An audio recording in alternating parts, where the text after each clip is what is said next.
There's trouble in paradise.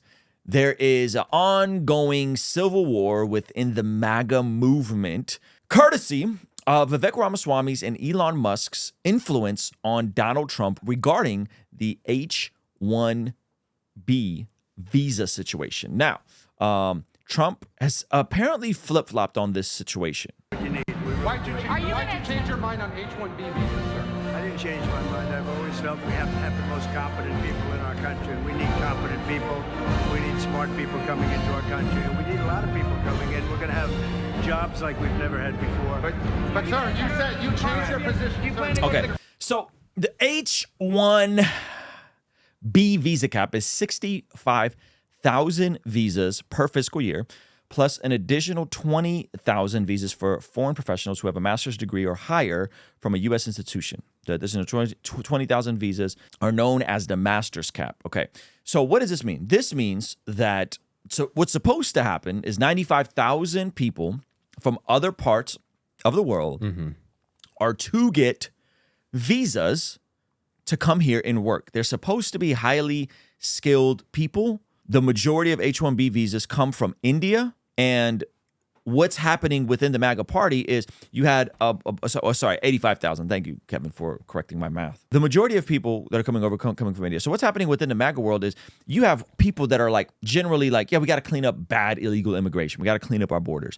But there's a fragment within the MAGA party, the MAGA movement, Patrick Bet-David calls MAGA 1.0 versus MAGA 2.0, who don't want any immigration. And not just any immigration, they specifically don't want any non-Anglo-Saxon immigration. They want America to be a white-only country. And the guys over at Valuetainment were a bit shocked that this sort of stuff was going on. Patrick Bet-David was told that, he tried to say something about the founding fathers, and somebody said something to him. These aren't your founding fathers. Your founding fathers are the Ayatollah of Iran. Oh my goodness. And so they're getting this crazy reality shock that, yeah, some of the folks, in the MAGA world are pretty wild. Now, before we get into this clip from Patrick Bet-David, pull up the Vivek Ramaswamy tweet for me. Cool. Okay, so this is what Vivek said. Okay, so the reason top tech companies often hire foreign-born and first-generation engineers over Native Americans isn't, not like how you put native in quotes, isn't because of an innate American IQ deficit, a lazy and wrong explanation. A key part of it comes down to the C word, culture. Tough questions demand tough answers. And if we're really serious about fixing the problem, we have to confront the truth. Our American culture has venerated mediocrity over excellence for way too long, at least since the 90s and likely longer. That doesn't start change in college. It starts young. A culture that celebrates the prom queen over the math Olympiad champ or the jock over the valedictorian will not produce the best engineers. A culture that venerates Corey from Boy Meets World over Zack and Slater, over Screech and Saved by the Bell, or Stefan over Steve Urkel, Family Matters throwback, will not produce the best engineers. Fact, I know multiple sets of immigrant parents in the 90s who actively limited how much their kids could watch those TV shows. Today, we would say it's TikTok brain. Right? How many kids are raised on devices? Yeah. Right? Straight You iPad think the immigrant families that are coming around just give their kids infinite tablet time? You crazy? Right?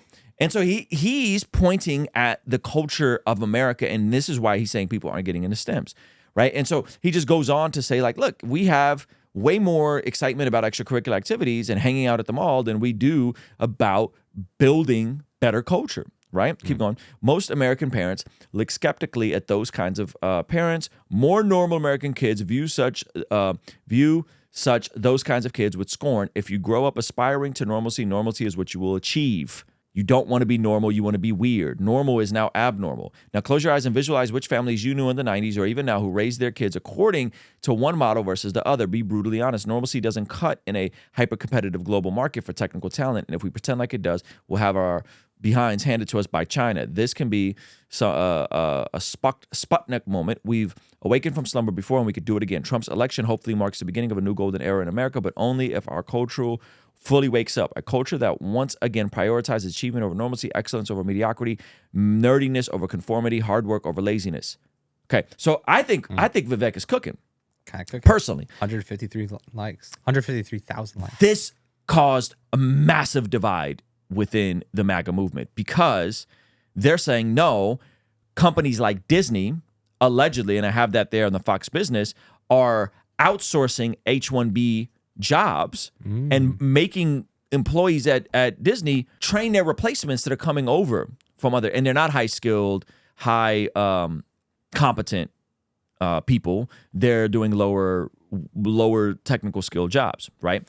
So it's a big infighting. Now, again, one of the things that's interesting, and then by the way, this, if you guys want to see the overlaps between racism in this, you don't got to go look much deeper than around this topic, and you'll be shocked how many people are just overtly like, we want America to be a white nation. America needs to be white. It needs to be European, right?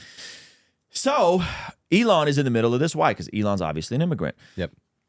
Vivek is an immigrant, right? Patrick Bet-David is an immigrant. Well, and Tesla just laid off 2,688 Texas employees immediately following having 2,639 H-1B visas approved, which is kind of dark.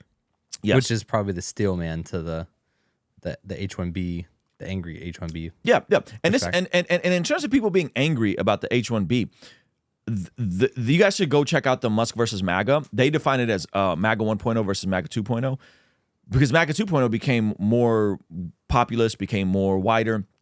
And this is the conclusion they're coming to. Are there areas that need reform in the H-1B area? Yes. There's absolutely areas that need reform. Yes. That doesn't mean that the entire system is rigged against you and that you can't get ahead because of immigrants. Because before this, you know who out-earns white Americans, who are supposedly the apex of privilege? Indian Americans. So you mean to tell me all these H-1B visas are coming in, undercutting the job market and taking jobs from Americans, yet they all earn more than Americans? Yeah. They're coming in and making more money. They're not making less. They're not making less doing the money same than you. money for less money. They're making more money than you. Yeah. And so you need that. You need that energy to go somewhere. And again, I'm not saying H-1B visas are perfect, and I'm not saying companies haven't abused them. All of that is true. But what this has led to is the framing of this as the woke right. Oh, which has a lot of people upset. Now, I actually see the similarities here. Yeah. Which we'll get to in a minute. Remind me to come back to that. So let's look at the Patrick Bet-David, and he does a breakdown of the graduates, STEM graduates per country. And I'm excited to bring you guys our very first 3-day conference called the Bless God Summit, happening March 27th, 28th, 29th in Southern California. And at this conference, we'll have your very own Preston Perry. Me as an evangelist, I've made it up in my mind that I'm not going to leave people with an excuse not to serve Jesus. Dr. Sean McDowell. If there's one thing Christians should care about, it's truth. Our vision with this conference is to equip, empower, and inspire people to do the work of the ministry that God has for them in this time. And at this conference, we'll have your very own Alan Parr and his wife, Jim Parr. The number one reason, people want to get divorced because they want to find someone else who can make them happy. Now, what they don't realize, they're chasing the wind. John McCrae from What Do You Mean? What you may be shocked, or you may not be shocked to know, is that the majority of Christians in America, they don't know how to articulate the message of the gospel to non-believers. Lila Rose. Love and marriage go together, that sex and marriage go together, that sex can bring life into the world, and that's an amazing thing, that's not a bad thing. Trizzle Fitness. Most people fail at dieting because they're just trying to lose weight too fast. What are you in such a rush for? But where a lot of people get stuck is figuring out what it looks like to walk in that. And so these 3 pillars of our conference will be covering everything from apologetics to family in the home and the marketplace, and how you can lean into those 3 pillars to discover your calling on this side of eternity. That's good. That's a good graph. That's a good graph. And then he goes on to explain some of this. And I think they did a great analysis. If you guys really want to go into the numbers and the nuances of why H-1B visas sometimes aren't good, and the headhunters that take a percentage of the pay for the first couple years that they bring over people, all that's bad. And by the way, what we're not talking about is American employers outsourcing jobs to India. We're not talking about the time you call on a technical assistant line and you're speaking to somebody in India that you can't understand. That is not what's being discussed here. We're talking about what H-1B is supposed to be, is highly competent people that are coming over and working jobs that unfortunately not as many Americans are majoring in. According to the data, top countries by number of STEM graduates. And by the way, if you're going to college for anything but STEM, it's almost pointless at this time. Unless you're going for STEM or to be a doctor, a lawyer, maybe a teacher. It's almost irrelevant. Which is why I think this is a good graph, because it's not comparing countries based off of who got a communications degree. Yes. You know, which is like useless. Yes. We're third place, 820. Now go to the one above it. Look at this here. Percentage of graduates that are STEM. China, 41% of their graduates are in STEM. Russia's 37, Germany's 36, Iran's 33, India's 30% because of their IIT, France 26, Mexico 26. Look at us. And we want to compete? That's crazy. I mean, that's pretty accurate when you ask someone, oh, what are you going to school for? And they're like, oh, liberal arts. So here's my issue with this, and this is why it's so funny that they're calling this the woke right. Now, I think that word as a pejorative is corny anyway. Like when the right used it against the left is corny. When the right is using it against the more alt-right is corny. Here's why I think this is funny, is because when people were talking about police brutality, there were legitimate concerns in terms of how police were treating people who came into high contact with them, poor people, so on and so forth. There was things that could be adjusted. Body cams, things came in. The issue became is when Black Lives Matter, the organization, stepped in and said, America's racist down to its bone. The entire system is rigged against you. You can't get ahead because the government has set up a white supremacist system where you can't make any progress and you're doomed. Yes. And we started saying, what is that? That's woke, or that's critical race theory. The inverse is happening on the right. The government is bringing in cheap labor. We can't get ahead because the system is rigged against me, and the government exists to fix all my problems, and not fixing all my problems. We need to make America all white again. America was white in the 1960s, and now they're not white anymore, and we're going to cease to exist because now we're only 65% white, and the government needs to do right by us before they do right by anybody else. Yeah. But when you look at the math, you goobers aren't going and majoring in STEM. So if you're running a tech company, who do you think they're going? They got to get people from somewhere. You should actually be happy that they're not getting them from China. Hello. You should be happy that they're getting them from India, which is more aligned than that. Who's saying that? Go on X. That's who's saying that on X. Okay? Now, again, I'm talking about the most fringe of the most fringe. Not everyone who had an issue with police brutality thought systemic America was racist to his bone. And not everyone who has you guys tracking with me? Not everyone who has an issue with H-1B visas has an issue with the entire system either. Right? There are people that have legitimate critiques. So like, who's saying this? Go to my X and you guys will see numerous people saying stuff like this. I want a moratorium on all immigration for the same reason that people want to immigrate here, because I want to live in a majority white country. Oh. He tweeted that for real. They tweeted that for real. And so there's a strong overlap. So I said, I'm happy when you guys are honest like this. And there's people on X that are very honest. Like, you know what percentage of them are? Is it 5%? Is it 1%? Is it 10%? I don't know. Right? I said, I'm happy when you guys are honest like this. Just say you think America should be a white country, blame the Jews and the immigrants for all your problems. Some folks make good arguments why more legal immigration may be bad. But backdooring goofy nonsense like this hurts that.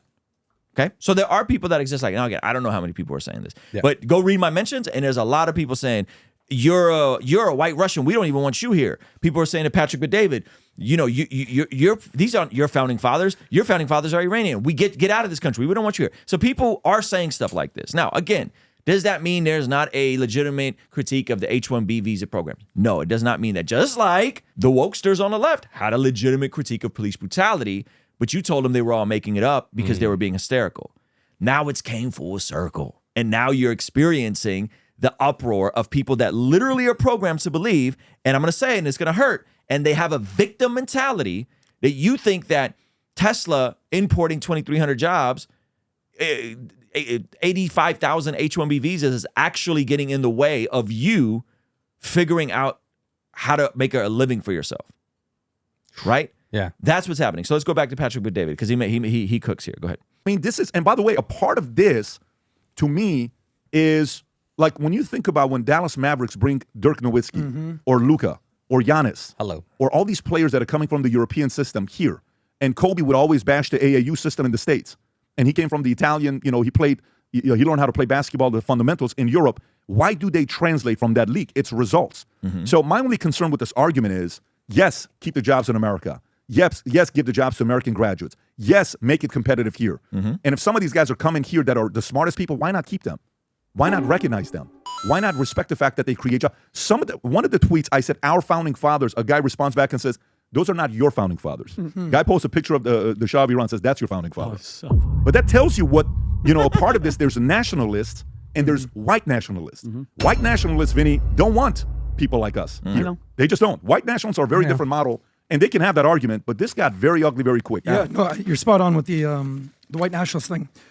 Pause it. Shout out to my man Sauce. He ends up having a really good take on this. So that's where we're at. And again, it's not to say that there can't be reform. Yeah. It just sounds a lot like a victim mentality to me. Right? It just sounds a lot like a victim mentality. I guess the question is, do the people that say that the founding fathers aren't Patrick's founding fathers, are those people suggesting that if Patrick wasn't, that he should go back to Iran, and that if he wasn't here, they're taking their spot and creating their own valuetainment? Is that the suggestion? That It's a scarcity mentality. It's the mentality that there's I would have created valuetainment if you weren't here. because there's only you wouldn't have. Because it's a misunderstanding that there's only so many pieces of the pie to go around. But when people create stuff, it expands. Not to mention the amount of contributions that Indian Americans have made to the American economy. The companies they've started, from Robinhood to Instacart, right? Like, it's benefited Americans to have Indians here. Yeah. Right. And to assume that because again, the conflation is made that the dude, this is going to sound pejorative, but it's meant to be, the dude coming over with his wife dressed like a ninja and their 4 kids, who has zero desire to assimilate to American culture or Western culture, is not the same as is not the same as the Indian who's willing to come and assimilate to American culture and learn the language and be a phenomenal doctor. And so some of these goofs would like let themselves bleed out in the emergency room because they're afraid of an Indian doctor because they don't think he's qualified. Wow. It's craziness. That's crazy. Yeah. I will say, a doctor at midnight, they're all the same. Bad hair. Yes. They look like they just woke up. You're like, are you qualified to be here? You know, so I mean, I'll take anybody anytime. What I'm concerned about is you made an amazing tweet because your prediction has basically come true. What they're doing to basically divide and conquer Trump versus Elon. That's what I'm focused on. You've seen the comments that are being made by Steve Bannon and Stephen Miller. They're sort of. What do you think about it? So here's what I'm thinking. Can I read the tweet so the audience knows, please and then do. I'll go to Please you? do. So here's what Steve Bannon said. Steve Bannon said, and Steve Bannon was like Trump's right hand the first time around. So again, they define this as MAGA 1.0 versus MAGA 2.0. MAGA 1.0 was 2015, 2016 MAGA. Administration. The birther MAGA. Yeah, the Steve Bannon's MAGA, right? MAGA 2.0 is, honestly, a bit more inclusive. It's a bit more diverse. You got Democrats. You got immigrants. Yeah, You've got billionaires. Yeah, and so you got a lot of folks saying like, Elon, you were a liberal up until 3 months ago. How dare you? You know, but that's who has Trump's ear right now. Yeah, you know, go ahead. Let me be clear on H-1B. I want zero. The whole thing is about, they're only geniuses, H-1B visas. That's not what it's about. It's about making American jobs and bringing over essentially what have become indentured servants at lower wages, the things a scam by the oligarchs in Silicon Valley to basically take jobs from American citizens, give them to what become indentured servants from foreign countries, and pay them less. Simple. That's what he said. Okay, and again, how, I'm not saying that doesn't happen. Indian Americans out-earn white Americans. How, that doesn't make any sense to me. Well, it would perhaps it's a cultural thing where they're willing to come over, work harder for less initially to get their foot in the door, but they still got to deal with America's cost of living. They still got to deal with, like someone said, 80% of their apartment building is Indian. In Dallas, it's still expensive to live here. Yeah, many have been moving here the last 6 to 7 years. Someone said they're not allowed to quit a job. That is, so there's some wild stuff about, again, there's some wild stuff about, because once you bring in someone, there's a contract, and the person that gets you connected keeps a percentage of your wage. And it's like headhunters. It's like an affiliate, model. Yeah, it's a whole business model. So again, it's not that it's not messy and that it shouldn't be reformed, but this is what we were telling you guys about police brutality, and you guys laughed and scoffed. And then there's things that are bad. Yes, there's things that are bad. Yeah. Fix it. Yeah. That doesn't mean the entire system is rigged against you and you can't get a job. And I'm saying that as someone, like, I understand that there's probably somebody watching this right now who majored in STEM and can't get a job. I get it. Yeah, they can't get a job, and they feel like, well, the Indians came over and took my jobs. You know, like that's a reality for some people, and I get it. Just like there's a reality for folks back in 2020, where all they had is negative interactions with police officers. Yeah, all they had was negative interactions with police officers, and when they would try to say something, people would be like, "Shut up! You're a wokester. You're leftist. You're Marxist." And it's like, wait a minute, this sounds like the same exact mindset. You know, and people's feelings are real to them. And then there's also the people that are complaining that don't have a STEM degree that have a job or aren't looking for a job and are complaining about They're just complaining about because they need something to complain about. And then they are they're the woke right. Those are the ones that experience nothing but complain about everything. Yes. There is a point to basically what's happening with these guys with these H-1B visas. You said, you know, you can pay them less. I don't know if it's their lighting or if PBD got them streaming for 12 hours, but all these guys look exhausted. I think Sauce was sick here. Okay. Yeah. Versus an American. Oh, yeah, By the he way, was definitely happy. By the way, I know people who basically outsource jobs and say, "Well, I can pay an American worker here $30 an hour. I can pay some guy in the Philippines or in India $4 an hour." That's wrong. So it works both. Yeah. That's wrong. I don't like that. Yeah. That whole like I got a virtual assistant in India thing, like that's trash to me. Go ahead. Ways. But what's happening with MAGA versus Musk? It's sort of like MAGA 1.0 versus MAGA 2.0. Who's MAGA 1.0? The guys that have been there 10 years versus the people that have been there basically 10 months.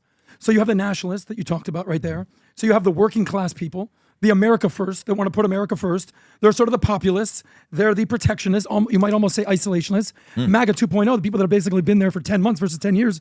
These are honestly former liberals, some of them.